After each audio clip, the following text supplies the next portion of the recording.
Ahora sí, vamos a empezar con la clase. Sus compañeros se van a ir uniendo, no hay problema.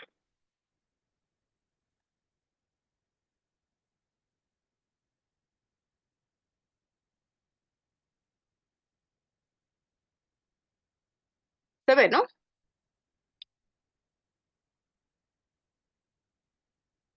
¿Ven la pantalla, chicos?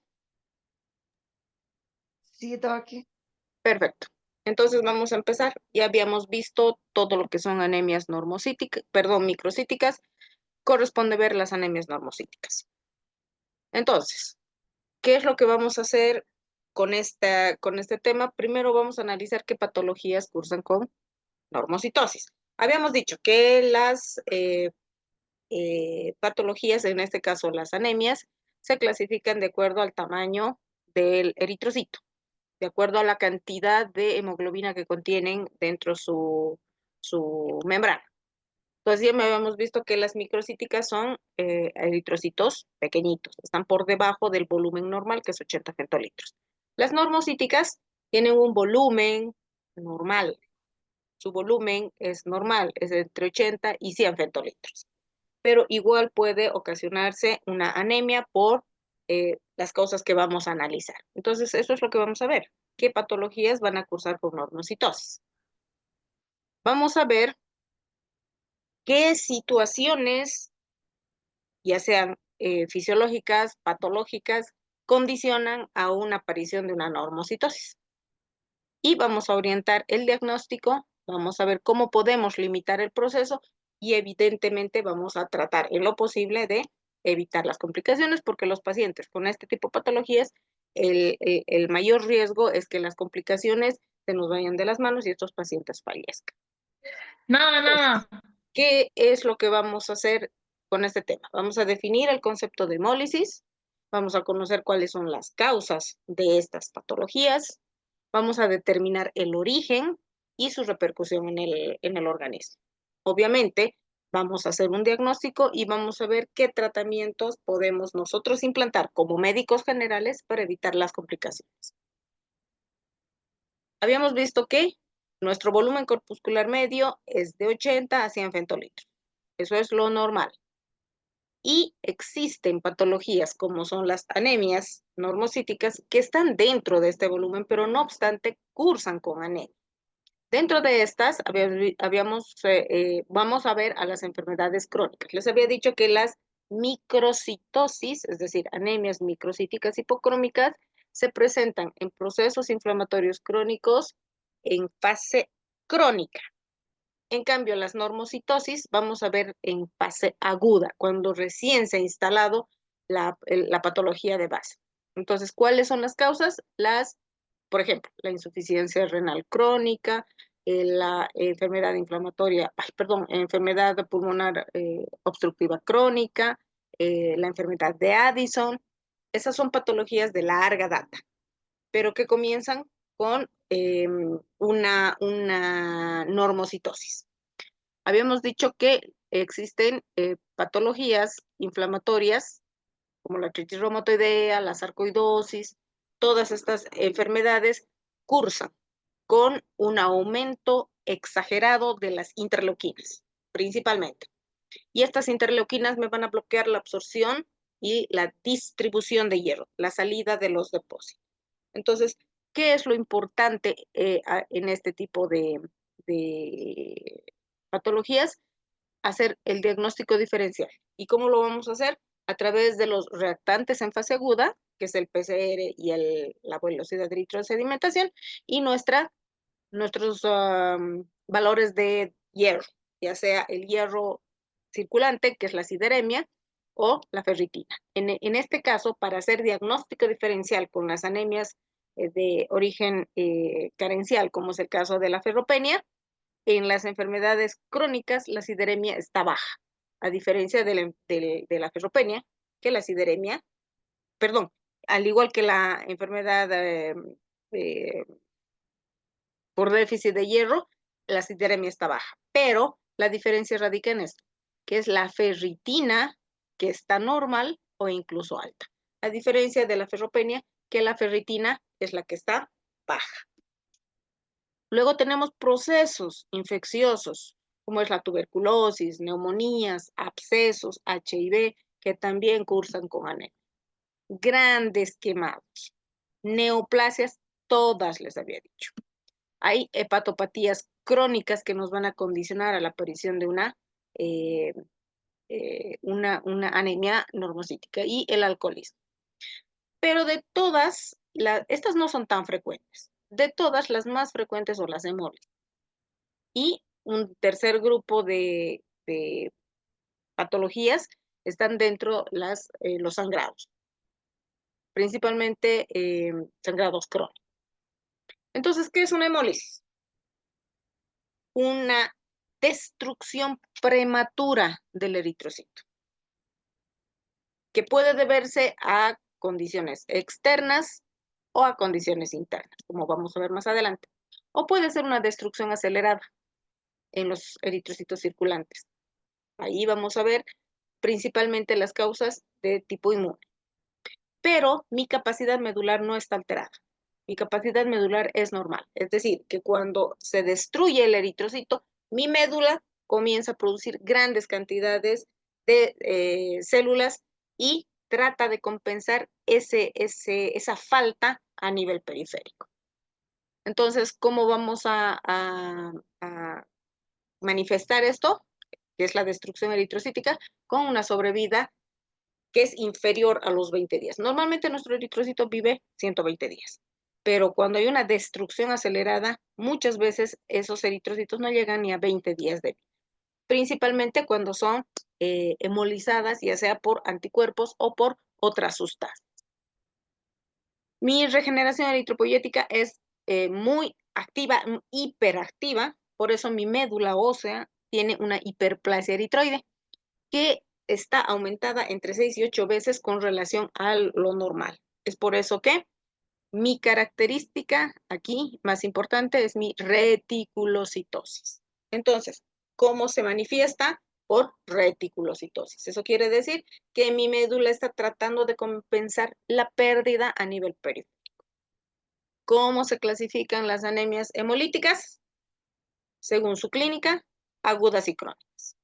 Y según el sitio de hemólisis, intravascular y extravascular. Extravascular cuando lo hace a través de los macrófagos tisulares del sistema retículo endotelial, básicamente. Y a nivel, es decir, intravascular o dentro de los vasos, lo hace principalmente liberando plasma, hemoglobina al plasma. Libera la hemoglobina al plasma, por lo tanto hay hemoglobinuria y hemosideruria. Entonces, acá tenemos intravascular dentro del vaso. Y dentro del vaso, cuando está dentro del vaso, se rompe el eritrocito y libera su hemoglobina. Y esa hemoglobina se libera dentro del vaso, se rompe el eritrocito, se libera su hemoglobina y eso va directamente al riñón para ser eliminado. Por lo tanto, hay hemoglobinuria y hemosideruria. Y esto es lo más característico que yo voy a encontrar en un paciente con una hemólisis intravascular. En cambio, la extravascular se hace a través de los macrófagos que se encuentran en el sistema retículo endotelial, básicamente en el vaso y en el hígado.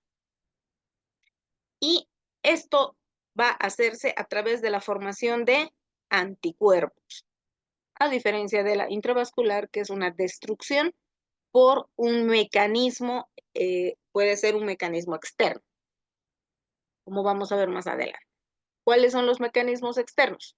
Las prótesis, las válvulas que te siguen. Por ejemplo, en los recambios valvulares, en pacientes que tienen aneurismas, se colocan stents dentro de los vasos para evitar que reviente el vaso, la arteria en este caso. Entonces, esa prótesis es un cuerpo extraño que va a generar la apilación de los eritrocitos y eso puede ocasionar un trombo. Entonces, una de las complicaciones más importantes de los pacientes con hemólisis son la formación de trombos. También la arteritis microangiopática y la trombocitopenia trombótica. Puede deberse a agentes infecciosos. como protozoos, ahí tenemos la malaria, toxoplasmosis, bacterianas, virales, ahora que está de moda, ¿qué es? El dengue. Entonces, estos agentes también pueden ocasionar hemólisis. Agentes químicos, fármacos, principalmente los antibióticos a través de la formación de anticuerpos. Agentes físicos, la injuria térmica, los quemados, los grandes quemados, la hipofosfatemia y la enfermedad hepática. Entonces, la enfermedad hepática también va a condicionar a que se reduzca la vida media del eritrocito. La hemólisis extravascular, es decir, a nivel del sistema nervioso, perdón, del sistema reticuloendotelial, nos va a presentarse de dos formas, una que es genética y otra que es adquirida. La genética, bueno, las de origen genético, tenemos la alteración a nivel de la molécula de hemoglobina. Ahí habíamos visto en la parte de microcitosis que existen alteraciones de estructura y alteraciones de función. Las que tienen alteraciones de estructura, habíamos visto a la drepanocitosis, que es el reemplazo de un aminoácido. Y habíamos visto a las hemoglobinopatías inestables, la hemoglobina F, la hemoglobina C, la hemoglobina M. En cambio, en la síntesis o cuantitativa, perdón, se relaciona con la ausencia de uno o más genes para la formación de las cadenas de globina. Aquí el problema es en la formación del eritrocito, en el caso de la drepanocitosis, o de la hemoglobina, en el caso de las hemoglobinas inestables. Aquí es la ausencia de una de las cadenas que contiene al grupo E, que son las talas. También puede deberse a un déficit enzimático. El más frecuente es la déficit de glucosa 6-fosfato deshidrogenasa, que es una enzima indispensable para la metabolización del eritrocito. También hay otras alteraciones como la glutatión sintetasa, piruvatoquinasa, fosfofructoquinasa y la exoquinasa, pero son menos frecuentes. El más frecuente es la glucosa 6-fosfato deshidrogenasa. También mi alteración puede estar a nivel de mi hemoglobina, alteraciones a nivel de la membrana, esferocitosis hereditaria. En la esferocitosis hereditaria está ausente un aminoácido que le va a permitir al eritrocito su flexibilidad. Y cuando pasa por los capilares, estos revientan. Ahí también tenemos a la leptocitosis hereditaria, que es otra patología que se relaciona con la ausencia de un aminoácido en la estructura de la membrana, al igual que la estomatocitosis. Y la hemoglobinuria paroxística nocturna es la única hemólisis extravascular que es adquirida, es de origen externo, adquirido. Entonces acá tenemos los esferocitos, que son las alteraciones en la membrana. También dentro de estos vamos a encontrar a estos puntitos que son depósitos, se llaman cuerpos de Heinz, y esto se debe a que no existe esta enzima para la metabolización. Y esto es también característico, en realidad es patognomónico, los cuerpos de Heinz, de la déficit de la glucosa 6-fosfato deshidrogenasa. Y aquí tenemos otras alteraciones. Esto, por ejemplo, se llama dogmacito o célula en mordida o en blister, porque no asemeja, sino que parece una mordida. Es similar a una mordida, parece que tuviera dientes acá. Y esto se debe a que los macrófagos esplénicos son los que van a ir a tratar de deshacerse de estos eritrocitos. Acá tenemos, este es un dogmacito. Luego acá tenemos a las células en fantasma. Es propio de la destrucción de los eritrocitos. Entonces, ¿qué es lo que nosotros vamos a buscar en nuestro frotis de sangre periférica? Es esto que se llama poiquilocitosis. Y dentro de las extrínsecas adquiridas tenemos a las anemias inmunohemolíticas, CUMS positivo. Y nosotros de estas sabemos que o tenemos mayor frecuencia en presentación en la enfermedad hemolítica del recién nacido y la incompatibilidad transfusional. La anemia hemolítica autoinmune puede ser dada por anticuerpos calientes, que son IgGs, y esto se llama anticuerpos calientes porque comienzan a alisar por encima de los 37 grados. Y generalmente son secundarias, principalmente virales en los niños y neoplásicas en los adultos, además de los antibióticos, que son otros inductores de hemólisis por anticuerpos calientes. Y la anemia hemolítica autoinmune por anticuerpos fríos, que son inmunoglobulinas M. Estas están dadas a están hemolizadas a temperaturas inferior a los 35 grados. Y esto es muy frecuente en la enfermedad por crioglutininas. Puede ser de origen idiopático o secundaria, principalmente a tumores o a infecciones, principalmente la mononucleosis infecciosa y el Mycobacterium pneumoniae. También existen otras como la incompatibilidad ABO-RH, medicamentos antibióticos, como les decía, AINES, infecciones como la malaria, la gangrena gaseosa y el hiperesplenosis. Estos son extrínsecas a adquirir. Entonces aquí están las hemólisis inmunes por anticuerpos calientes, ahí está, anticuerpos calientes porque está por encima de los 37 grados y son inmunoglobulinas G. Luego tenemos que este eritrocito presenta sus receptores y como ya estos receptores generan antígenos, entonces vienen los anticuerpos, se pegan al antígeno que están en la membrana del eritrocito y eso hace que este eritrocito se llene de líquido, se hincha, se hincha, se hincha, forma el esferocito y finalmente hemoliza y revienta y forma este tipo de hemol. En cambio, los anticuerpos fríos, como les decía, es una hemólisis que se produce a temperaturas por debajo de 30 grados, es un anticuerpo IgM. Esto necesita un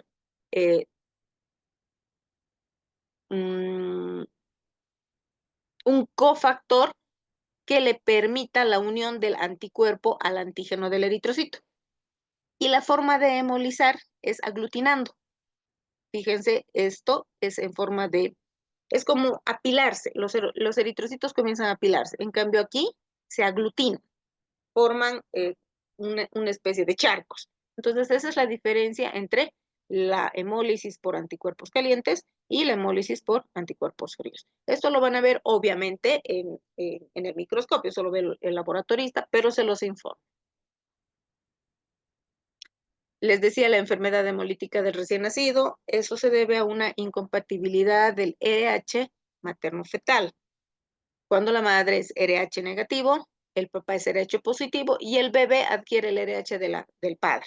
Entonces, ¿qué es lo que pasa con los anticuerpos de la madre? Como son RH negativo y están sometidos a otro tipo de sangre, comienzan a generar anticuerpos, anti-D, así se llaman, anticuerpos anti-D. Entonces, estos anticuerpos anti-D, en el primer embarazo solamente se generan los cuerpos, nada más. El primer embarazo es normal, no pasa nada, no destruye los eritrocitos. Pero en el segundo embarazo, como ya tiene los anticuerpos, van a desconocer a los eritrocitos RH positivo del bebé, del producto, y los van a alisar. Prácticamente lo rechaza, lo desconoce. ¿Y qué es lo que vamos a encontrar nosotros en sangre periférica? Que son fragmentos de eritrocitos. Y ahí está lo que les decía, la célula blister o dogmatocito, que es como una mordida. Es como si le hubieran sacado un pedazo al eritrocito. Y el eritrocito pues se destruye, ¿no? Y libera su hemoglobina. Lo que sí vamos a ver con relativa frecuencia, bueno, antes era muy frecuente tener este problema, ahora ya no. Ahora existe la vacuna anti-D que se le pone a la madre que es RH negativo en el primer embarazo, y ya desapareció la enfermedad hemolítica del recién nacido. Pero todavía encontramos este tipo de situaciones, principalmente en mujeres del campo, que no tienen un control médico durante su embarazo. Entonces, ya cuando se producen embarazos a repetición y llegan al hospital, entonces ahí se hace este hallazgo, este descubrimiento. Porque aquí en la ciudad y gente que tiene un control prenatal, mujeres que tienen controles prenatales, ya no tienen este problema, precisamente gracias al advenimiento de la vacuna. Lo que sí vamos a ver con relativa frecuencia va a ser las hemólisis posttransfusionales o transfusionales, durante la transfusión o después de la transfusión. Entonces, depende de qué tipo de RH sea antes. Nosotros solamente pedíamos el grupo y factor, el grupo ABO o AB y el RH, positivo o negativo. Hoy en día no podemos pedir solamente esas pruebas para transfundir, ahora tenemos que pedir pruebas de histocompatibilidad. ¿Por qué? Porque existen estos señores anticuerpos que tienen receptores específicos. Esta es la membrana del eritrocito. Y estos receptores tienen distintas configuraciones proteicas y cada uno de estos receptores es capaz de generar un anticuerpo específico. Entonces, si esta sangre transfundida de un externo, perdón, de un donador a un receptor no tiene histocompatibilidad, lo que nosotros vamos a generar es formación de anticuerpos en el receptor y vamos a destruir la sangre transfundida. Entonces, ahora hay que tener mucho cuidado con esto. Cada día es un detalle más que hay que tener en cuenta para evitar las reacciones hemolíticas. Porque si ustedes se fijan, bueno, esta parte la vamos a ver en detalle cuando veamos grupos sanguíneos y factor RH, que van a ver que cada una de estas proteínas es capaz de generar un anticuerpo específico y obviamente desencadenar el sistema complemento para que se formen los anticuerpos y los anticuerpos destruyan a los eritrocitos. Luego tenemos a la anemia hemolítica por fármacos, inducida por fármacos. ¿Cuál es el mecanismo? Principalmente a través de la formación de anticuerpos IgG. Y MICUMS puede ser directa e indirecta, ambas positivas. ¿Cuáles son los medicamentos más frecuentes? El alfa-metildopa, el ibuprofeno, la hidantoína. Y puede ser por absorción, es decir, van a absorber, acá está, van a absorber el medicamento y van a inducir a la formación de anticuerpos. O por formación de inmunocomplejos, acá. Forman una especie de armazón, que es un complejo proteico, con el fármaco. Y esto va a generar un anticuerpo específico. Y esto generalmente son anticuerpos IgM. Por ejemplo, la quinina, derivados de los maláricos, la quinidina, fármacos cardíacos, la fenacetina, las sulfonamidas, el diclofenaco, el paracetamol, son ejemplos de hemólisis por complejos proteico fármaco, ¿no? Una proteína formada por el fármaco. Y tenemos a las hemólisis por parásitos y virus. Acá tenemos a la malaria, que es uno de los parásitos más deleterios, que ingresa el parásito dentro del eritrocito y comienza a multiplicarse tanto que revienta al eritrocito.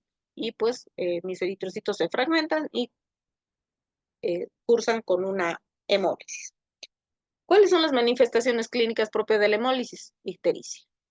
Ictericia de mucosas, principalmente.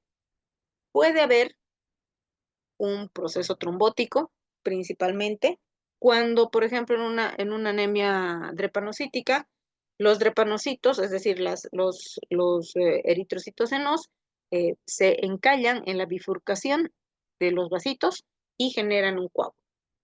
Y obviamente esto va a condicionar a que hayan procesos trombóticos. Otra característica es la hemólisis autoinmune por el frío. A esto se llama, o ustedes lo deben conocer como síndrome de Raynaud. Es una anemia producida por el frío. Y aquí están los anticuerpos fríos. Luego tenemos un aumento del vaso, una esplenomegalia, que generalmente estos se presentan en hemólisis extravasculares y en pacientes con deficiencia de la glucosa 6-fosfato deshidrogenasa que cursan con hemoglobinuria paroxística nocturna. Este es un ejemplo importantísimo de la hematuria con la hemoglobinuria. Entonces, esto es característico de paciente que tenga este problema. La hemoglobinuria paroxística nocturna, por si acaso, es una mutación genética. Eso la vamos a hablar más tarde. Entonces, ¿cómo vamos a hacer el diagnóstico? Con nuestro volumen corpuscular medio, que está entre 80 y 100 femtolitros. Lo siguiente que yo tengo que analizar son mis reticulocitos, que están elevados.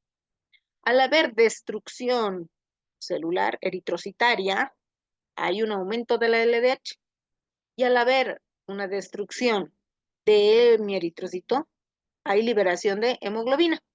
Por lo tanto, mi bilirrubina se eleva y mi aptoglobina baja.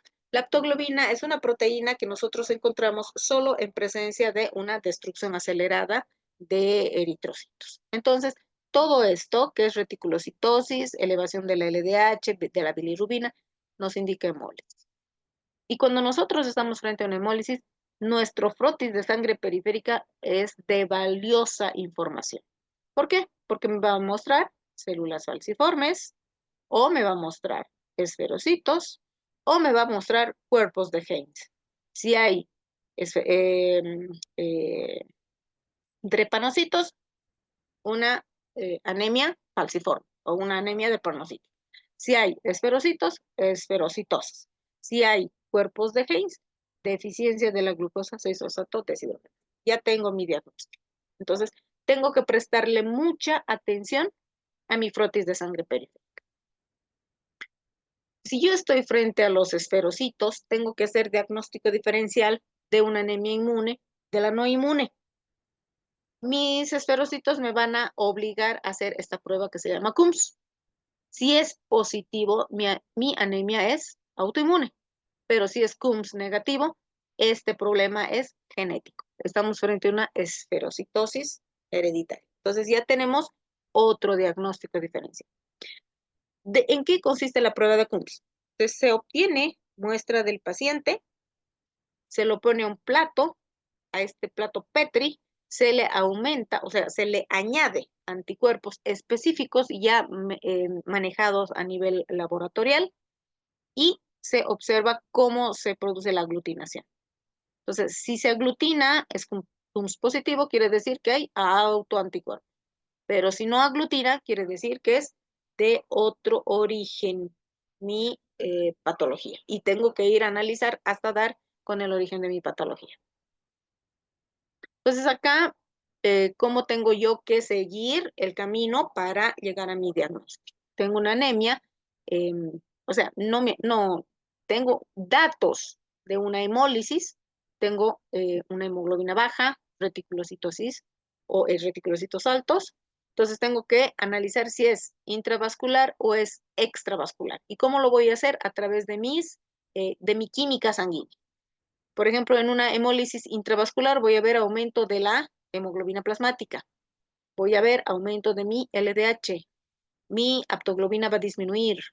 Luego mi paciente va a presentar hemoglobinuria y hemosideruria. En cambio, si es una hemólisis extravascular, mi bilirrubina va a estar elevada, mis dos bilirrubinas, ¿no? Mi bilirrubina total, mi bilirrubina indirecta. Y mi estercobilinógeno fecal más mi urobilina en orina. Entonces, si yo estoy frente a esto, tengo que hacer mi prueba de CUMS, porque estoy frente a una hemólisis. Y si es CUMS positivo, es una anemia hemolítica autoinmune. Si es negativo, puede ser congénito o puede ser adquirido. Ya hemos visto las congénitas, membranopatías, hemoglobinopatías, enzimopatías. Y las adquiridas, la microangiopatía, la hemoglobinuria paroxística nocturna, que son las dos patologías más frecuentes. ¿Qué me va a ayudar muchísimo? Que es mi frotis de sangre periférica, donde voy a ver la estructura de mis eritrocitos, esferocitos, eliptocitos. Entonces tengo que ir a investigar alteraciones en la membrana. Si voy a ver dianocitos, células falciformes, hipocromía, microcitosis, hemoglobinopatía. Pero si no tengo una alteración específica, tengo que seguir investigando, probablemente sea una neoplasia. Entonces, ¿cuáles son los signos de destrucción excesiva? Vida media del eritrocito cortado, aumento del catabolismo del hemo, por lo tanto hay aumento de bilirrubina, aumento de mi LDH y disminución o ausencia de lactoglobina, principalmente en las enfermedades inflamatorias, infecciosas y neoplasia. Y signos de hemólisis intravascular, hemoglobina libre, hemoglobinemia, hemoglobinuria, hemosideruria y disminución de la hemopexia. Luego, cuando estoy frente a una hemólisis intravascular, mi paciente va a estar con hemoglobinuria y hemosideruria. Va a tener esquistocitos en frotis de sangre periférica y mi prueba de CUMS va a ser indirecta.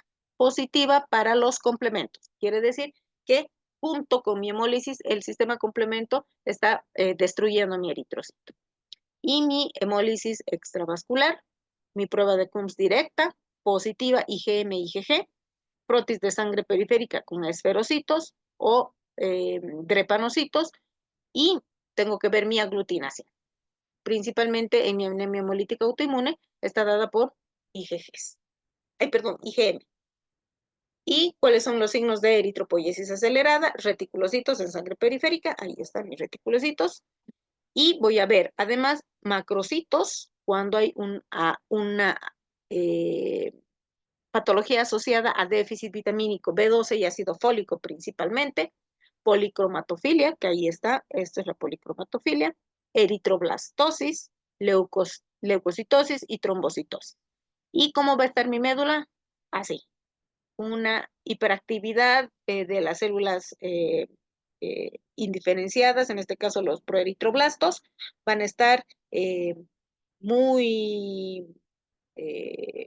activos, a eso se llama hiperplasia eritroide.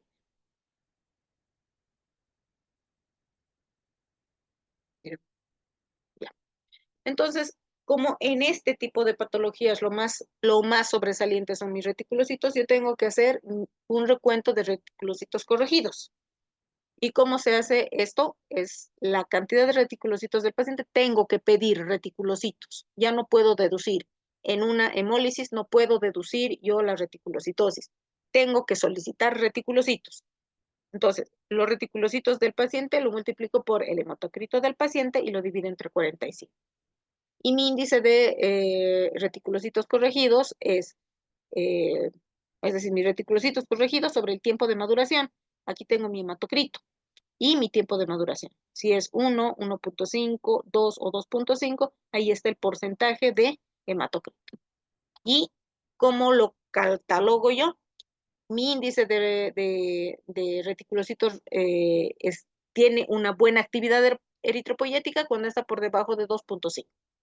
Y cuando está por encima de 2.5, se la cataloga como una regeneración medular activa. Y aquí está mi reticulocitosis. Y además, esto, que son alteraciones, como les decía, esto, por ejemplo, es un estomatocito. Aquí hay un esferocito. Y a todas estas alteraciones, aquí hay un macrocito. Aquí hay un microcito. Entonces, a todo esto se denomina poiquilocitosis.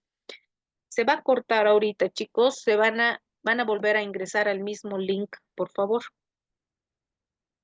Y esto es poiquilocitosis. Entonces, ¿qué voy a ver? En mi frotis de sangre periférica, reticulocitosis y poiquilocitosis. Y eso está informado en su hojita del hemograma. Hasta aquí preguntas. ¿Dudas? Hemos entendido, hemos quedado claros entonces en lo que es una hemólisis, ¿sí?